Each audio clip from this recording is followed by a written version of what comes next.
Boat and stream का question है। आइए इस क्वेश्चन को देखते हैं। क्वेश्चन कहता है a boat goes 30 kilometre upstream in 3 hours and downstream in 1 hour. How much time in hours will this boat take to cover 60 kilometre in still water. तो सबसे पहले ये देखो कि अप स्ट्रीम क्या होता है। तो the direction along stream is called down stream, ठीक है। और अप स्ट्रीम क्या होता है? The direction against stream is called up stream. यानी कोई नदी बह रही है और उसी के अलोंग अगर बोट मूव कर रही है उसी के साथ, तो क्या होता है? उसको डाउन स्ट्रीम कहते हैं। और धारा के विपरीत दिशा में अगर हम जा रहे हैं तो उसको क्या कहते हैं? अप स्ट्रीम मूवमेंट कहते हैं, ठीक है।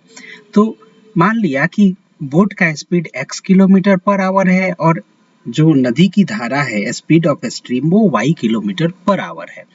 तो जब आप डाउन स्ट्रीम में मूव करेंगे यानी धारा के साथ, नदी की धारा के साथ अगर बोट उसी दिशा में मूव करेगी, उसी डायरेक्शन में, तो क्या होता है? बोट की स्पीड और धारा की स्पीड ऐड हो जाती है यानी x plus y kilometre per hour हो जाता है, ठीक है, downstream speed. Upstream speed क्या हो जाता है? उसमें क्या होता है कि बोट की स्पीड, जाहिर सी बात है, नदी के स्पीड से, नदी की धारा की स्पीड से अधिक होगी, तभी तो वो मूव कर पा रही होगी धारा के खिलाफ। तो क्या हो जाएगा? x माइनस वाई हो जाएगा। वो धारा की स्पीड जो है उसमें बोट की स्पीड से घटा दी जाती है, तो वो आता है अप स्ट्रीम स्पीड, ठीक है। अब आप देखो, तो इन दोनों को अगर हम सॉल्व करें तो अगर हम ऐड करें तो x की वैल्यू आ जाएगी और अगर हम सब्ट्रैक्ट करें तो y की वैल्यू आ जाएगी, ठीक है। तो हमें डाउन स्ट्रीम स्पीड पता होनी चाहिए, अप स्ट्रीम स्पीड पता होनी चाहिए, तो हम x यानी बोट की स्पीड और धारा की स्पीड दोनों फाइंड आउट कर सकते हैं। अब आइए हम क्वेश्चन की ओर चलते हैं। क्वेश्चन में कहता है कि बोट जो है वो 3 किलोमीटर अप स्ट्रीम मूव करता है, ठीक है, 30 किलोमीटर मूव करता है अप स्ट्रीम में 3 आवर्स में। तो अप स्ट्रीम यानी x माइनस वाई हुआ और 30 किलोमीटर मूव करता है 3 आवर्स में, तो स्पीड क्या हो गई? अप स्ट्रीम स्पीड 30/3 यानी 10 किलोमीटर पर आवर।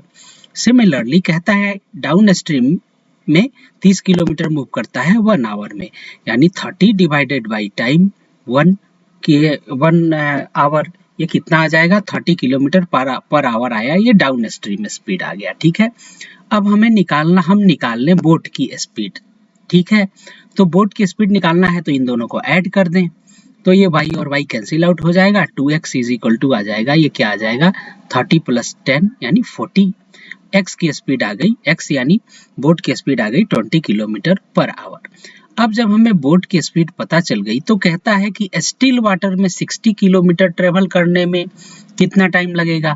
तो स्टिल वाटर में धारा, जो करंट की स्पीड जो है वो 0 हो जाएगी, यानी क्या हो जाएगा? सिर्फ बोट की स्पीड रह जाएगी, यानी 60 किलोमीटर डिवाइडेड बाई टाइम, ये स्पीड, बोट की स्पीड 20 किलोमीटर पर आवर, यानी ये 3 आवर्स। तो हमारा करेक्ट आंसर क्या हो जाएगा? 3 आवर्स होगा।